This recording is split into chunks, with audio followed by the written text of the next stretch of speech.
Welcome back to Sage and Stone Homestead. My name is Heather. We are in the thick of preservation season, and in order to stay on top of it and not get behind, I have to preserve something every single day. This usually starts around June. For some reason I feel like my garden is about a month behind. I've heard a lot of people saying that this year. I don't know what it is, but we're in it now. And I showed this on my last weekly vlog. I am making tomato confit again. This time I'm not making it for dinner. This is something I'm just making so that I can put it in the freezer and have something to eat later in the season, or really in the winter time when tomatoes are not in season. We harvest all of these yesterday, and we'll probably harvest the same quantity 2 or 3 days from now. And so this is fine to go in the freezer because if I want it later in the week, we will have fresh tomatoes to make the confit with. I have my oven at 400 degrees. I'm just gonna roast these until they are good and wilty and a little bit charred. But really, I wanted to make sure that I showed you the process for our hot sauce that we make. It is a fermented hot sauce, and I have been making our own fermented hot sauce using our peppers for quite a few years now. Actually, the first time I made hot sauce was in 2021, and my husband just pulled, I think, the last jar of that hot sauce out of our refrigerator yesterday. It is right here. And so if that gives you any indication of how long this lasts, this wasn't moldy or anything. He said it was delicious. He actually went through that much yesterday on the burritos that we made. So yeah, the fermentation adds a lot of flavor. A lot of the classic hot sauces that you buy at the grocery store are fermented first. A lot of times, in order to make them shelf stable, they are then heat processed. I've thought about doing that this year so I can give some easily away as Christmas gifts, but we'll see. Most of the time we keep it in the fridge though. If you were to try to keep a fermented hot sauce on the shelf, you would get a mess on your hands. It would continue to ferment and likely bubble over, and it would be a problem. So you can probably see here that my jar is a little bit frosted. I actually cut up all of the vegetables and things yesterday, but knew that I wasn't gonna have time to film the process until today, so this is fine. What I have in here are a bunch of the Megatron jalapenos, some of our Tatergate jalapeno and habanero cross peppers. Those are the lighter ones that are in here. I have some red onion and some garlic. So all of this is from our farm, which is really special. Now we are going to be fermenting this, which means we're going to be adding a brine and leaving it out on the counter in order to culture the good bacteria that is on these peppers. I haven't washed them. I've just taken them straight from the garden and put them in here. Now I didn't include anything that had any blemishes. I didn't include anything that had any like bug damage. All this is as clean as it can be straight from the garden without being washed. I don't wash them because I don't want to wash off the good bacteria that we're trying to culture. That's what contributes a lot to the flavor. Now I happen to have a couple of ferments on hand where I can essentially seed the bacteria that are in here. I can give them a little bit of a boost, but you don't have to do this. Very frequently I start my ferments from scratch, so I will show you that, but then I'll add a little bit of this brine into the jars just to give them a head start. But again, this isn't necessary. Normally when I am fermenting, I will make half of the volume of the jar in brine. So because I have 2 half-gallon jars here, I have an entire gallon. So I want to make a half gallon's worth of brine, and normally that works out really well. Okay, so I have just grabbed a half gallon of filtered water. We have a Berkey filter, and it's important to use filtered water with fermented foods because if you use water from like a city tap, a lot of the times that does contain things like chlorine that are there for a purpose. They're there to keep the bacteria down in the city water, but again, we want to actually culture good bacteria in our vessel, and so we don't want to put anything in here that might inhibit that, like the chlorinated water. This water is absolutely safe to drink. The chlorine has just been filtered out of it. This time of year, I tend to buy more frequently too, bigger bags of salt because I go through a lot of it during preservation season. The ratio of salt to water to make the brine is 2 to 3 tablespoons of salt per quart. So I have a half gallon here. I could put anywhere from 4 to 6 tablespoons of salt. I'm gonna choose to put 5 in. Now there's a lot of people out there that will tell you that you have to heat up your water before adding the salt so that the salt can dissolve better. That might help the salt dissolve more thoroughly, but I haven't found it to be a problem just to start from room temperature water. I've literally never had it actually go wrong. So that was 2 tablespoons, 3, 4, 5. Err on the side of caution if you want to add the maximum amount of salt. I'm just not too worried about it, especially since I'm going to be adding in a starter. Also, what I'm using here is Redmond's real salt. You want to avoid using iodized salt because that can also inhibit bacterial growth. So just give her a good shake. Get everything as well dispersed as I can. I'm going to seed my jars with a little bit of brine, but this is not a necessary step. It's just something that I have the brine, so I'm gonna choose to do. Make a mess or it doesn't count. And I'm gonna pour our salt brine over the top. I wanna make sure that all the vegetables are underneath the brine. And if you get to this point and you, oh goodness, this is already spicy. If you get to this point and you don't have enough brine, you just whip up a little bit more using the same ratio. Anything that remains above the brine has the ability to mold because it's exposed to the air, and the super salty brine won't be there to help keep things like mold down. In order to keep the peppers down below the brine, I'm going to use these fermentation weights. They fit really well, and they have a little handle to help make putting them in and getting them out a little bit easier. Now, this is a little bit fussy at this point, but I like to spoon out all the seeds and extra things that could be floating in here in order to make sure that I am not creating an environment where mold is likely to grow. You could make a hot sauce without the seeds in the peppers. Your hot sauce just may be a little bit less spicy. I have people argue with me constantly on the internet and saying that the spice in the pepper isn't in the seeds, it's in whatever holds the seeds to the pepper, that white pithy bit inside the pepper. I'm sure that is true, but because these seeds have been in contact with that area of the pepper, they also carry some of the spice, and so removing them helps take the spice down even just a little bit. But this hot sauce is for my husband, and this will get blitzed up later to a point where the seeds that are in it won't be a problem, and he likes spicy things. Now, I don't have anything floating, at least for now. This could change as the fermentation goes on, and so I'm going to check it periodically to skim it if anything is floating, but I have these fermentation lids that allow the ferment to burp. So what's going to happen is that the fermentation is going to create gases in here. We will see some little bubbles coming up, and those bubbles will make their way to the surface, and they need somewhere to go. But I also don't want to allow a lot of like mold spores or anything in the air to get in. I like these little tops because they allow burping without also allowing anything to get in. I do have another one of these plastic mason jar rings somewhere, but I don't know where it is, so I'll just use a metal one. And another thing that I like to do is sometimes those gases coming out brings some liquid with it. It's like, I don't know how it happens, but some ferments just create a lot of liquid in and of themselves, and they can leak. And so I don't want to put this somewhere where it's going to cause like damage to a countertop or something. So putting them inside a lipped vessel in a cool, dark place for about 2 to 3 weeks is what we're going to do.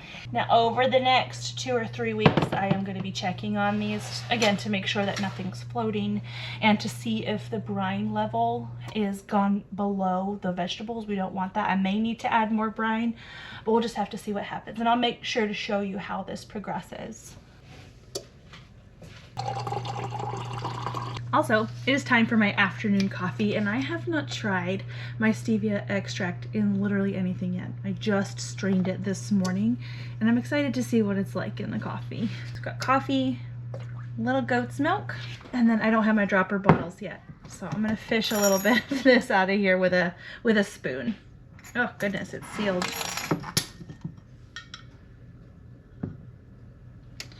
Just a little bit. And then we'll add more if needed.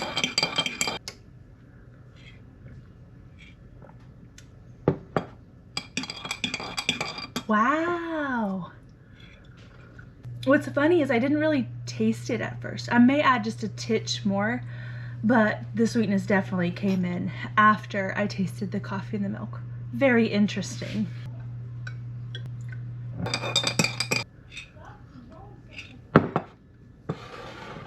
That's yummy and bizarre. Like I grew that in the garden. It's weird.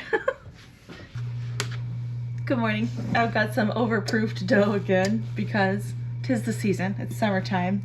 What I've learned is that I don't have to stop making bread in summer. I just have to do things a little bit differently because of how much the bread rises overnight because it's hot.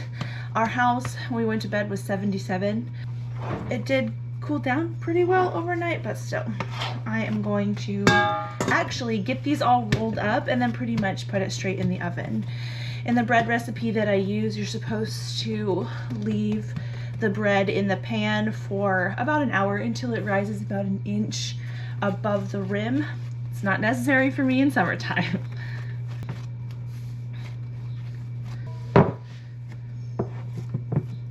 Let's stick this in. It bakes for 50 minutes and we've got some stuff to do outside in the meantime. Oh my goodness. Wait a second. Back up. It wouldn't be a catastrophe if I had forgotten this, but it still is nice to have an even bread loaf. I almost forgot to score the top. I haven't had my coffee yet this morning. That's what we'll blame. Now it's ready. Oh, Muzzy. Hey. I'm actually preparing to film the garden tour that will have posted the Tuesday before this video. And I'm noticing that my May pops have really grown. They're all the way at the top. At least this one plant is. And I need to take out this sunflower that's behind it just so it doesn't get wound up with this sunflower too much. I really would just like the May pop to be trained to this trellis. So this volunteer sunflower over here I have to take out, and I have this saw because sunflowers, they can get really thick at the bottom. It's basically like a tree. Look at them. Isn't that nuts? Now the sunflower in question is this one here. Huge. And don't be too heartbroken. Most of the flowers have gone by. There's still a few that are nice and pretty, but most of the real pretty ones are up here. You can see the bees on them this morning. We'll be leaving these.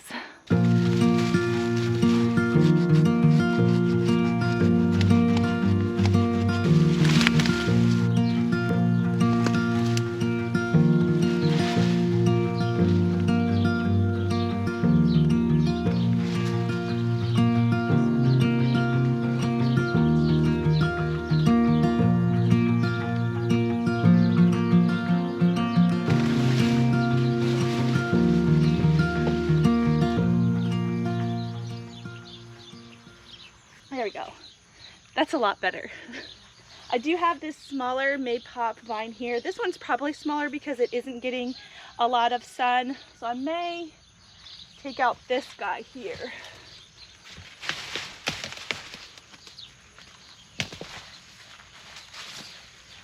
We have a house bunny that I don't show that much on the channel.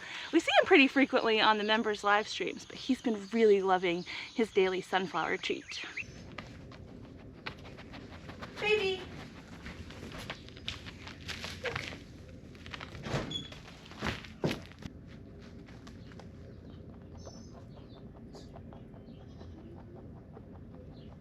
Mama's goats all in the front pasture. Hey, frenzy girl. Hey, baby. Do you want some lemon balm?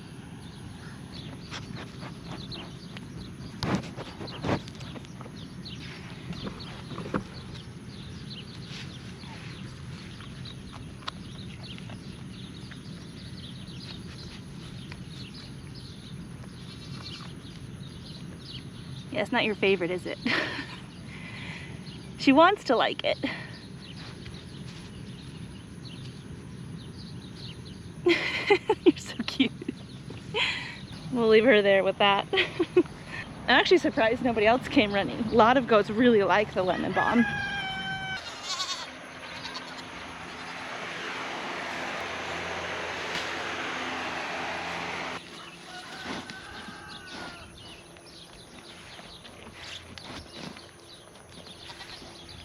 Yesterday was irrigation day in the greenhouse. It's so wild and crazy in here. This is insane. I think because I've decided that I'm gonna leave these beds bare until fall time, or until I plant for the fall garden. I've kind of ignored both sides of the greenhouse. It's probably not a good thing. I will take care of it at some point, but I do need to water in here the plants that are not part of the drip irrigation.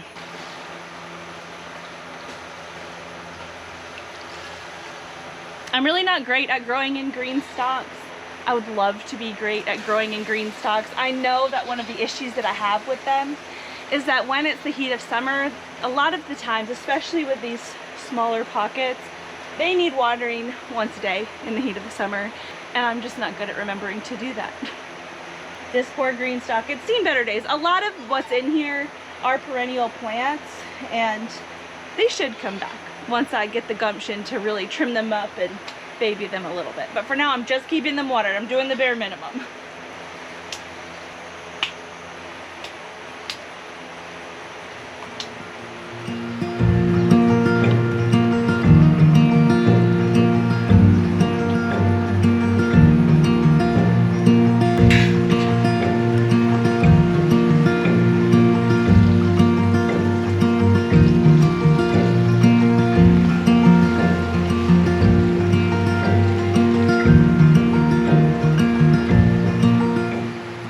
When it comes to hand watering, it can be hard to know how much your plant needs.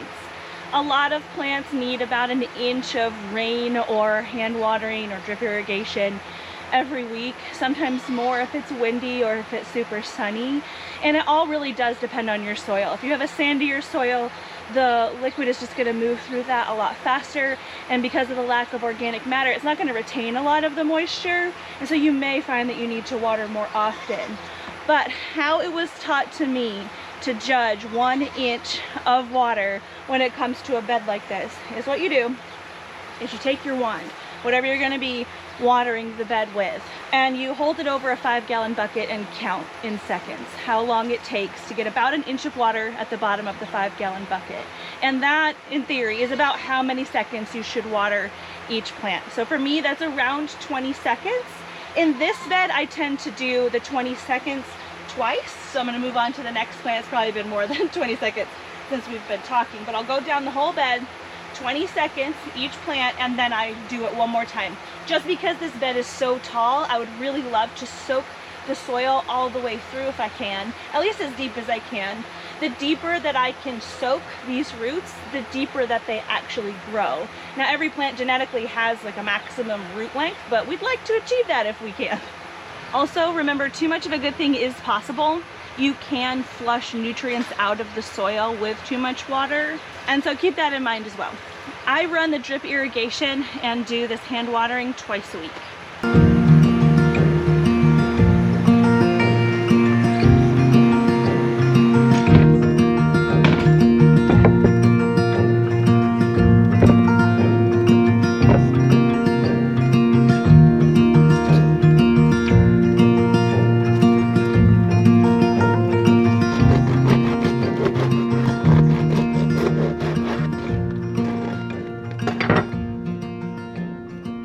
Good morning. It has been a couple days since I picked up the camera, at least for this vlog. I did record a garden tour a couple days ago. We keep getting very intense afternoon thunderstorms.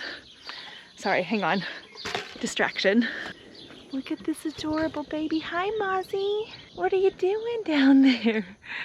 Look at him. He's using a tomato as a pillow. You're all right, sir. This little pillow tomato was not attached to the plant, so I need to grab that. But we've been getting a lot of rain, and I am worried a little bit about some of these tomatoes continuing to crack. I have had some cracking on the tomatoes, which isn't great. If you can catch it early, it's not the worst thing, because you can just process a tomato or put it right in the fridge, as long as the crack hasn't attracted extra bugs or anything. But yeah, I've got to do a little bit of a tomato harvest this morning. There's quite a lot out here. I just was out here and looking at things, and I swear things change in a matter of hours this time of year. At the moment, my counter in the house already has quite a lot of fruit on it. And I'm still trying to work through all of the onions that we harvested maybe a month ago. And so things are piling up, but I feel like that's the theme for this time of year. Ooh, gross. Yuck. A lot of times I will just throw spent fruit or gross fruit back down into the bed. It'll feed the earthworms, and then one of these years it might be one of those lovely tomato volunteers that we like to see.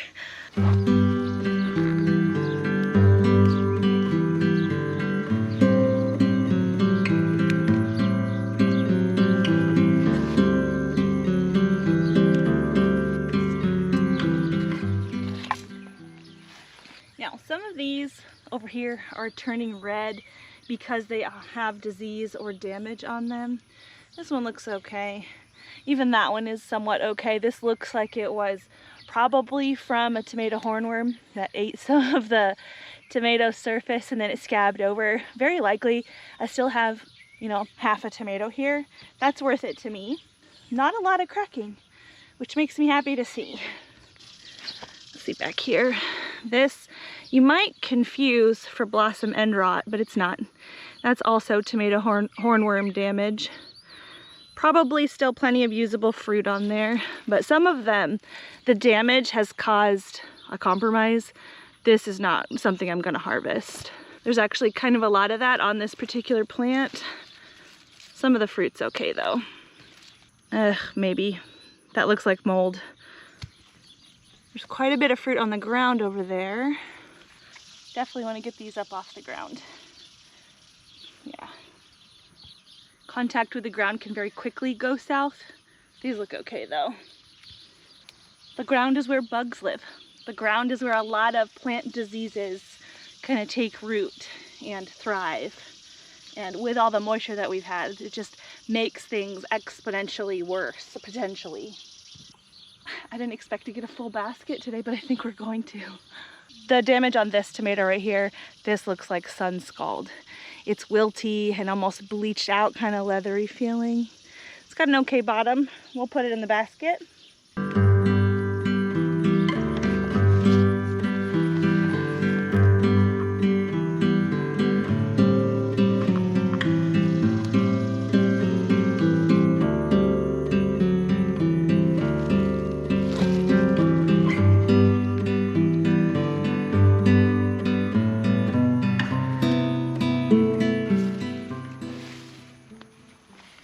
My goodness, this actually was unexpected. I thought I'd get a few tomatoes, but this is a lot. I don't know how much this weighs, but it's quite heavy. And for reference, a lot of tomato sauce recipes call for around 50 pounds of tomatoes. The funny thing is that many tomatoes, that much poundage of tomatoes, only gets about 7 quarts of sauce. So a little bit of perspective there. Good morning, Pharaoh. Good morning, Mochi. I see the grass is still plenty long over here. All the rain has certainly helped with that. It's one reason that I'm trying not to complain about all the rain too much. It's not great for the garden because all this rain can wash out nutrients out of the soil. It can crack and damage the fruit, and it absolutely can help spread disease. But as far as the goats go, it keeps their pastures growing, and so that's great. Now, one thing that it can be problematic for as far as the goats go is allowing their worm loads to kind of spike, because the parasites really like to crawl up the damp leaves. Usually they don't crawl the whole length of a really long blade of grass, and so at least there's that. The grass is growing very well because of all the rain.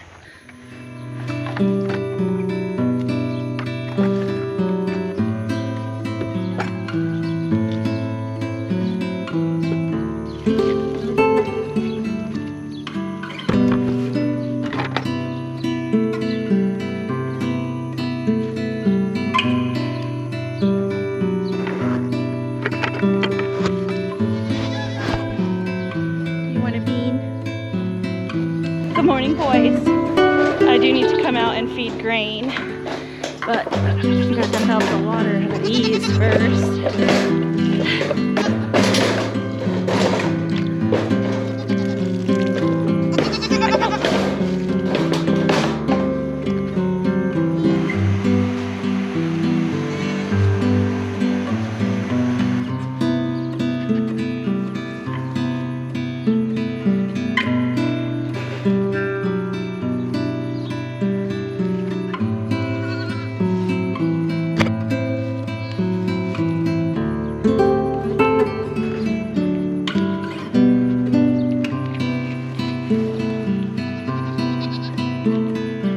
noticed this little volunteer recently that the boys seem to be leaving alone. That's a birdhouse gourd, and I could tell that because the leaves are very, very velvety.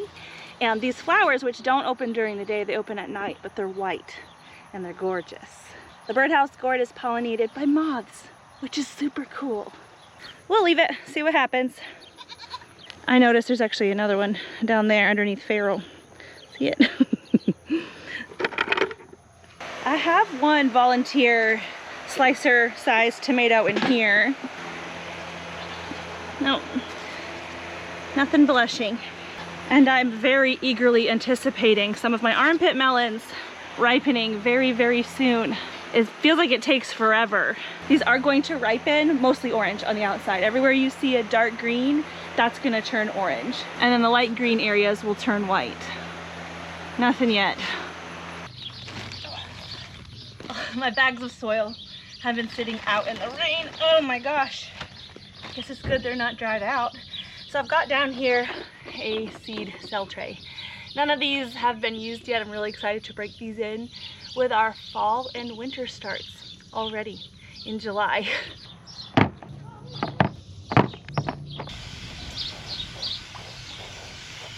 We're gonna have the noise of the air conditioner in the background. It's just too hot to shut it off. So, okay, why am I starting fall starts in July? In past years, I've started them in August, and I thought that was early, and I've most frequently started them in September. And when I do both of those things, even when I'm growing in the greenhouse, I haven't fully cleared out the greenhouse of my fall vegetables until really it's the next spring. And what happens is when you have a shorter day length and when things get super, super cool, a lot of the times even frost tolerant plants will just go into a state of stasis where they just exist and they don't really grow. So my goal is to get things planted in the greenhouse in enough time so I can have it fully harvested by Christmas time. In our area, usually December is pretty mild. We'll have days in the mid-40s and then nights, you know, sometimes hit the mid-20s, but very often it's the upper 20s or lower 30s. It's quite mild as far as winters go, and we still have quite a bit of daylight at that time. January and early February are our coldest months, and I'd love to have everything cleared out by then. So the hope is that we'll start these early enough to where they will come to maturity in good timing. Because really, when it comes to mid-February and early March, I want to have everything cleaned out and amended and ready for the spring and summer garden. It's just all about finding the perfect timing, and I'm not there yet. I don't know if this is gonna work perfectly, but I hope so.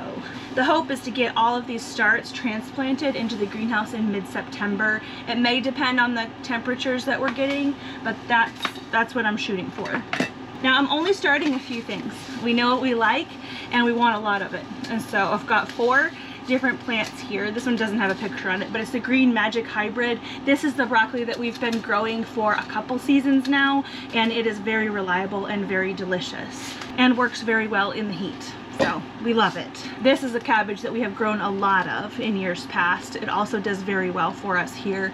Glory of this word, this town. Cabbage. I do have a viewer who lives here, and they've tried to teach me how to say it, but I can't say it. We have the classic red acre cabbage. My son really likes purple cabbage, and I do too. I love how it looks, especially in coleslaws and things. And I find that red cabbages have a little bit of a chewier bite, especially when they're fermented or canned.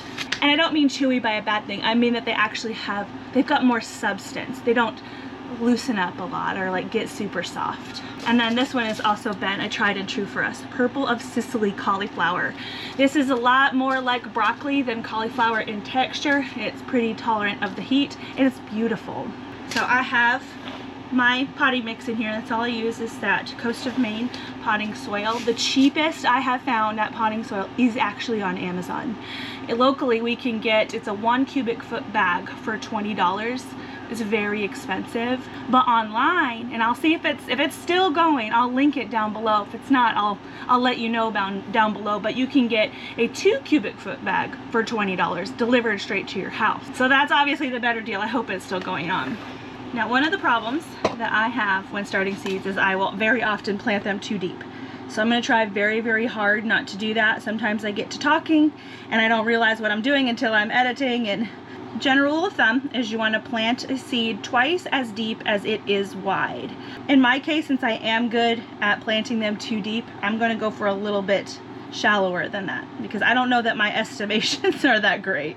And I am only going to plant this one tray of starts right now. These ones are going to be the plants that take a little bit longer to come to maturity, especially going into the winter. Like I said, the day length starts to get shorter, and so things can take a little bit longer to get to maturity. But in my greenhouse, I have several different sized beds, but along the outside edge, I have beds that are 6 feet long and 4 feet wide.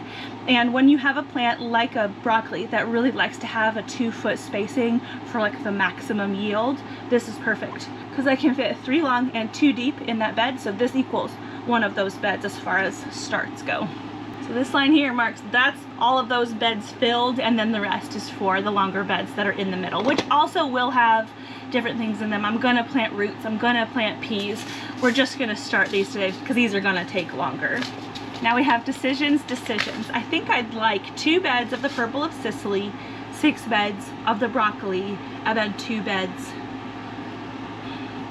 potentially of cabbage, but I probably don't need that much because, to be honest, these cabbages get very big. One of them could supplement 3 meals for us, and so maybe I only want to do 2 of cabbage because 12 cabbages is quite a lot. And we could use more broccoli. So maybe we'll do all 8 of the 6x4 beds in the broccoli, 2 cabbage, and then 2 of this cauliflower. Now I am going to plant these densely so that I can ensure that I get some amount of germination in each cup, since I've got basically my garden plan happening in these trays. So 2 or 3 seeds per hole. I know that some seed companies had talked about prices going up at the end of the year. Usually that's when prices are cheapest. I don't know what's going to go on as far as like the tariffs and things go. So I might actually elect to make a seed order pretty soon just in case prices do happen to go up. I don't know how much they're going to go up by. And with seeds like this, the Green Magic Hybrid, that's hybrid. And it's not that I could just save my own seed out of these plants. I could, but I'm not going to be getting a plant out of it and broccoli out of it that is exactly like the parent plant. Hybrid seeds are not stable. Very likely we would get food, and in an emergency situation, we'd totally do that. I think I'm gonna make another seed order soon of my favorites. I have tried to grow heirloom broccoli before, and it just doesn't work well in my area. It goes to seed really easily. Just gonna loosely cover the seeds. I want them to have good soil contact, so they have a good contact with the moisture that's going to help them germinate, but I don't want to pack it so tight that the small little roots and tender plants have a hard time getting through the soil. I did make little seed markers here. I have not done this in the past and gotten very confused about what I planted. Let's see, I'll put this here so that it marks. Here over is the Green Magic Hybrid. And if these happen to wear off, I think I'll remember, because this is a big section of broccoli, and I'm going to remember that we had a big section of broccoli. Next, we'll do the purple of Sicily cauliflower. This one is an heirloom, and so if push comes to shove, this could be, you know, my broccoli. Even though it is labeled as a cauliflower, it's not a cauliflower texture in my opinion. Next, we'll do our glory cabbage. It does make me a little bit nervous to go this light on cabbage just in case something happens to them, but I do have a local friend who grows cabbage twice a year, and when he sells his excess, he will sell a giant head for $2. So I know I have a source if things don't go right for me. The same is not true for things like broccoli, so we go heavy on that. Where we live, we have to go out of our way to go to like a regular grocery store, so for the most part we shop at our local Amish store, and there's some basics as far as vegetables go, but not a lot. They do sell their in-season excess though, and there's never broccoli there. Okay, not never, I've seen it before, but it's very, very infrequent. I did pre-moisten the soil, but I'm just gonna spray these in for good measure. I just bought this new seed starting setup My lights inside my house need replacing, and I also needed a new timer. And amidst my shopping, I found this on Epic Gardening and realized I could get everything all in one. And one of the things I really like about this is the grow light actually is telescopic. So it goes up like really high. I think it's 19 inches. And so the hope is that I can maybe even use this space in here, my shed, and some of the bigger pots that I have to grow like full-size lettuce, maybe even some of the micro dwarf tomatoes and things over winter. Wouldn't that be cool? So I'm excited about that, but for now, we're using it for seed starting.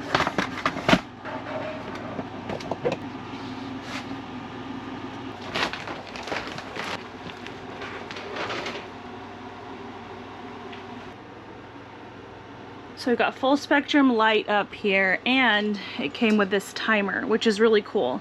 So right now it's set for 16 hours of daylight, and then it will automatically shut off for the other 8 hours of the day. I do have a second one down here for when I need to up pot some of these. These smaller cell trays are good for about a month's worth of growth, and then they're going to need to be up potted because they're going to get really constricted in there if I don't do anything about that. Here's what I have to up pot them into. Much bigger, but we'll worry about this later. These lights actually do put out a little bit of heat. It's not a lot, but it is warm. You could put a heat mat under here if wanted. And as far as humidity goes, they do make humidity domes for these little seed trays, but because it's gonna be in here where I am growing my mushrooms, you can see we've got little baby mushrooms coming in on this block. But I'm just gonna leave this down like that, and that's gonna be plenty. If it's enough humidity for mushrooms to grow, it's a good amount of humidity for these little seedlings. Good morning. I actually just got done milking, and recently I had a question on the channel. What are we really filtering out when we filter the milk? What is actually in here? So I'm going to show you. Right now I'm hand milking 4 different goats. Really only 3 of them are productive, and sometimes the little goats, the little babies, will take off the tape that I have on their mama's udder, and I get a little bit less milk. Today is not that day. I got the full udders out of all of them. Oops. Make a mess or it doesn't count. I don't often use these pickle jars. Our local Amish store had a bunch of these that were in like a free bin outside of the store, and if the funnel doesn't fit down there perfectly, the filter itself will just wick up over, and then I filled the funnel too much. This is part of life. It happens. It's okay. And what we see in here right now is just foam. When the warm stream of milk hits the milk pail at a like high rate of speed, it does froth up. I believe this is from the proteins that are in the milk, but I'm gonna rinse this out. This is what I normally do, and we will still see what's collected, but this will just help pop those bubbles. Normally I just rinse this and take off the filter, and I don't really worry about what's in it. I guess unless I was worried about someone's udder health, I may look more closely. But that's what we have. A little bit of hair, a little bit of grit, a little bit of grass.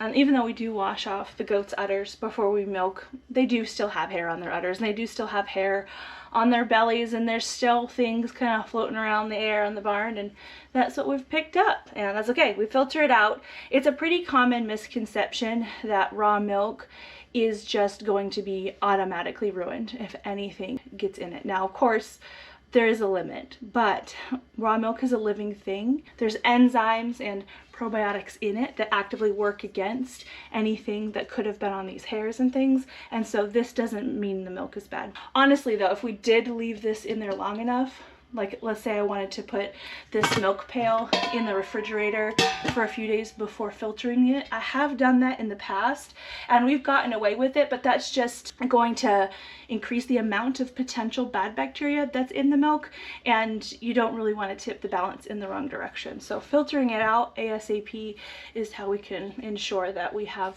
the cleanest milk possible.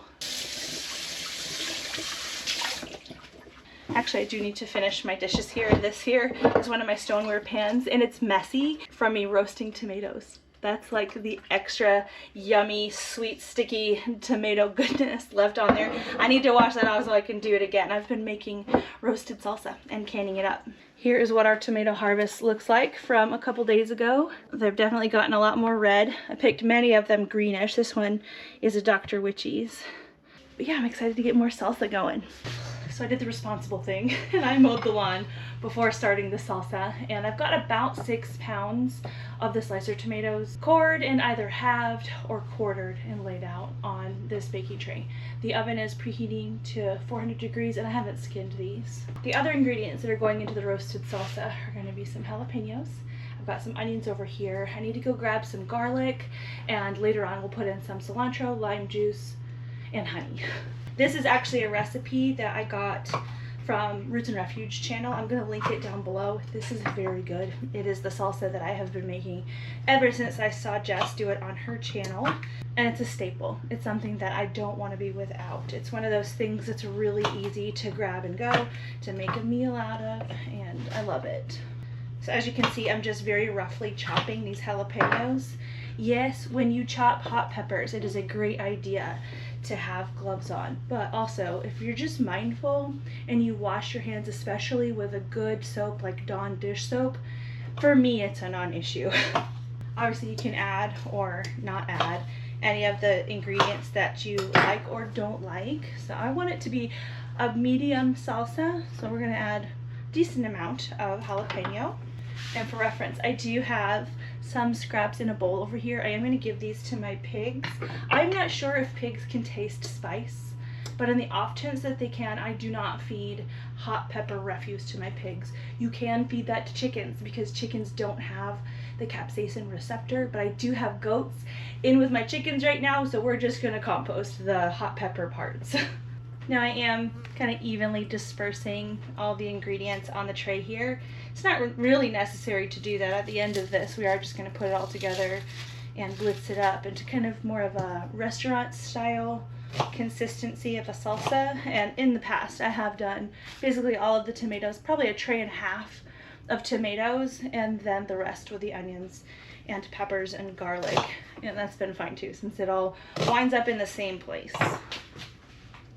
It's getting dark in here. We might be getting another storm. Hey Shaika, do you want to go grab a couple elephant garlics off of the outdoor sink for me? I haven't set up any of my onion tricks for today. I'm feeling it. It's okay, I just got one more. Oop, there I go, touching my eye. Oh, I wasn't mindful. Do as I say, not as I do, okay kids? I don't actually think I got any pepper in my eye, it's just onion. All right, here's what the trays look like right now before they go in. I'm just gonna roast these at 400 until a lot of the tomatoes and things have released their juices and I get some char on the different vegetables. At that point, these flavors are gonna be really concentrated, and that is really what makes this salsa very good.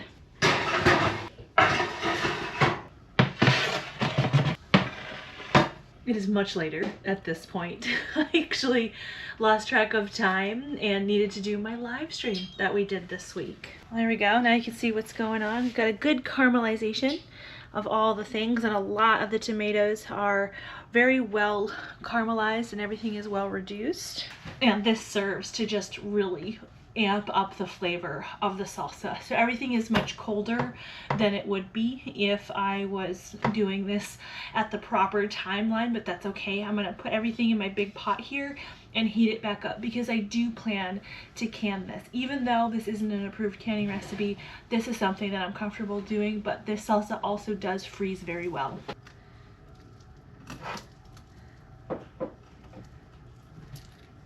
Gonna add a decent splash of lime juice, a couple tablespoons of honey, and I'm gonna blitz this up with the immersion blender to about a restaurant style salsa consistency. It does have some chunks, but it is quite thin.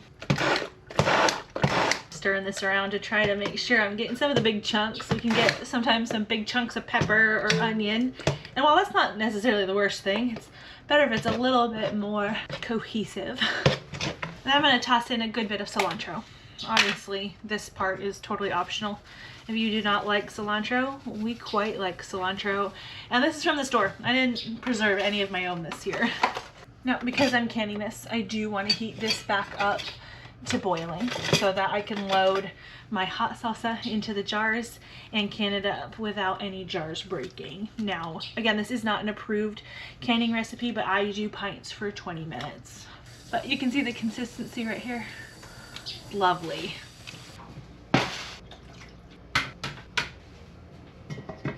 Good morning. I wanted to give you an update because I said I would on how our fermentation is going for the hot sauce. So you may or may not be able to tell. Let me turn on another light. There we go. Hopefully that helped. But we do have a little bit of a muted coloration going on. My weight has sunk down a little bit into the jar because the contents are softening up. Things are going well. We've got some bubbling going on. So far, so good. This needs to sit for at least another week, ideally another 2 weeks. If I open this up, we probably have, yep, okay. This here is a non-concerning thing to me. This is called cam yeast, but what does concern me is all these floating pieces of seed that would be able to grow mold. So I'm just gonna skim this off. As far as I know, that yeast doesn't present any issues. It's one of those things that's very common on fermented products and it's not harmful. But we'll skim it off anyway because I want to get those seeds off too. Smells very good. I can smell that the fermentation is going well. Ferments should smell good. Now, sometimes things like sauerkraut smell a little bit like farts, but this smells like pickles. Here we go. And I'll just go stick this back with the other one. And if you notice behind me, I have a lot more tomatoes. This is what is left from what we harvested the other day. Here is the hot sauce that we made last night. And all of this was harvested this morning. So things are ramping up. It's gonna be a busy summer, but I had hoped for this. This is the kind of countertop that I wanted to see. So anyways, I'll show you what I do with this in the next weekly vlog. And I have something fun planned for this weekend that I hope to show you on Tuesday. So I'll see you there.